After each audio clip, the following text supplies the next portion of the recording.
বোলপুর শান্তিনিকেতনে এমন এক জঙ্গলে আছি যে জঙ্গলে পাওয়া যাচ্ছে কাজু গাছ। বোলপুর মানি অনেকের কাছে শুধু শান্তিনিকেতন আর সোনাঝুরির হাট, কিন্তু এই পরিচিত জায়গার বাইরেও লুকিয়ে আছে এমন কিছু সৌন্দর্য যেগুলো খুব কমই মানুষ দেখতে আসে। আজ আমি আপনাদের নিয়ে চলেছি তেমন একটা আনকমন জায়গা। চারিপাশে শুধু গাছপালা আর লাল মাটি, এক অন্যরকম শান্তি। বোলপুরের কমন জায়গাগুলো তো আপনারা সব দেখেই ফেলেছেন, কিন্তু আজকে আপনাদের দেখাবো একটা নতুন রকমের জায়গা, যেখানে আজ পর্যন্ত হয়তো কিছু কিছু মানুষই ভিজিট করতে পেরেছেন বাইরে থেকে এসে। তো আজকে এই জায়গাটা লোকেশন হচ্ছে মোলডাঙ্গার জঙ্গল।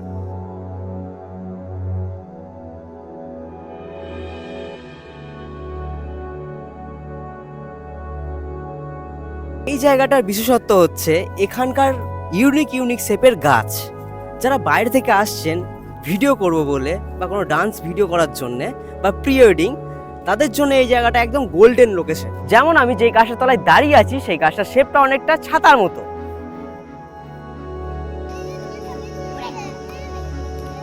তো ভাই বোনদের সাথে একটু কথা বলে নিচ্ছি। তো এই জঙ্গলে কি কি গাছ আছে?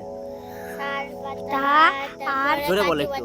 শাল পাতা আর কাজু বাদামের গাছ আর সে সোনাঝুরি হ্যাঁ গাছ। হ্যাঁ, ইউক্যালিপটাস। আম গাছ নেই? না, এখানে আম গাছ নেই। ওইদিকে আছে? ওই জঙ্গলেও নেই। আচ্ছা, তোমরা সব এই জঙ্গল ওই জঙ্গল দুটোতেই ঘোরাঘুরি করো তো? কোন জঙ্গলটা বেশি ভালো এই সৌন্দর্য দিক থেকে? ভাল লাগে কোনটা, এই জঙ্গলটা না ওই জঙ্গলটা? এইটা এইটা। শিয়াল থাকে এই জঙ্গলে? না, ওই জঙ্গলে শিয়াল থাকে? আচ্ছা, আর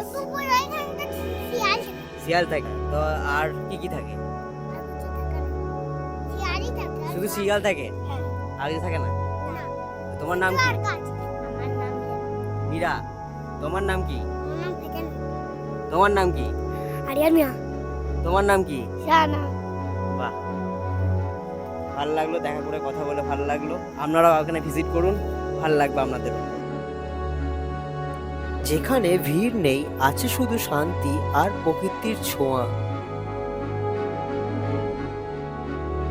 আমি ভিডিওর প্রথমেই বলেছি এই জঙ্গলে একাধিক কাজু গাছ আছে, আর আমরা সাধারণত চিনি কাজু বাদাম, কিন্তু তার ওপরে যে রঙিন রসালো ফলটা থাকে তাকে বলা হয় কাজু আপেল।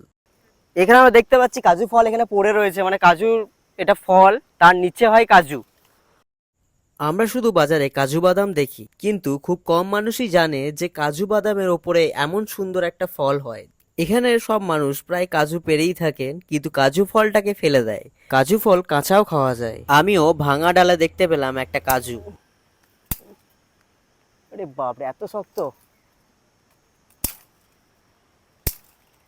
দেখুন, এইটা হচ্ছে ফলটা, এটাই বড় হয় কাজুর, এই ফলটাই বড় হয়, আর এইটা হচ্ছে আসল কাজু যেটা খান। এই যে ডালটা ছিল একদমই ভাঙা, যেহেতু ফলটা পুষ্টি হওয়ার আগেই ডালটা ভেঙে গেছিল, সেহেতু ফলটার কোনো স্বাদই নেই। চলুন এই জায়গাটা আসার লোকেশন অনুযায়ী ভালো করে বুঝিয়ে দিচ্ছি। বোলপুর বাস স্ট্যান্ড থেকে সোজা চলে আসবেন শ্রীনিকেতনের দিকে। শ্রীনিকেতন মোড় আসার পর শিক্ষা ছত্র হয়ে বোলপুর শিউরি রোড ধরে 100 মিটার এসেই বাঁ দিকে রাস্তা ঢুকে যাচ্ছে মোলডাঙ্গার জঙ্গলের দিকে। এই রাস্তা দিয়ে এগোতে এগোতেই বুঝতে পারবেন, যখন দুই সাইডে জঙ্গল তখনই বুঝতে পারবেন মোলডাঙ্গার জঙ্গল চলে এসেছেন। বীরভূমে যে মাটি বলা হয় লাল মাটি, সেটা আপনারা এবার উপভোগ করতে পারবেন এখান থেকে জাস্ট 500 থেকে 700 মিটারের মধ্যেই। চলুন যাওয়া যাক। মোলডাঙ্গা জঙ্গল থেকে সোজাসুজি বেরিয়ে চলে যেতে হবে বিনোরিয়ার দিকে। ওখানে ক্যানেল পার করার পরই ডান হাতে পড়বে এই রাস্তা, আর এই রাস্তা থেকে একটু গিয়েই বাঁ হাতে পড়বে এইরকম একটা সুন্দর জায়গা। যদি আপনি প্রকৃতি ভালোবাসেন আর একটু নির্জনতা শান্তি খুঁজে বেড়ান, তাহলে এই জায়গাগুলো একদম শিওর ভালো লাগবে আপনাদের। এই পথের শেষ কোথায় আছে তা জানি না, কিন্তু এই সৌন্দর্যের শেষ নেই। যারা যারা বলবো শান্তিনিকেতন এসেছো, এই জায়গাটা কজন ভিজিট করেছো সেটা আমি জানি না, কিন্তু এই জায়গাটা ভিজিট করার লোকেশন আমি আপনাদেরকে দেবো। আর এই জায়গাটার ভিউটা একবার দেখুন, চারিদিকে লাল মাটি। চলুন এই এরিয়াটা একটু ঘুরে আসি যে কেমন কি আছে। এই সোনাঝুরি গাছগুলি বছরের পর বছর ধরে আগলে রেখেছে এই শান্ত পরিবেশকে। এই ফরেস্টটা টোটালটা যে সোনাঝুরি গাছে ভরা, চারিদিকে আপনারা দেখতে পাবেন সোনাঝুরি গাছে ভরা। আর এইরকম লাল জঙ্গল, লাল মাটির জঙ্গল, মানে কি অসাধারণ লাগে দেখতে।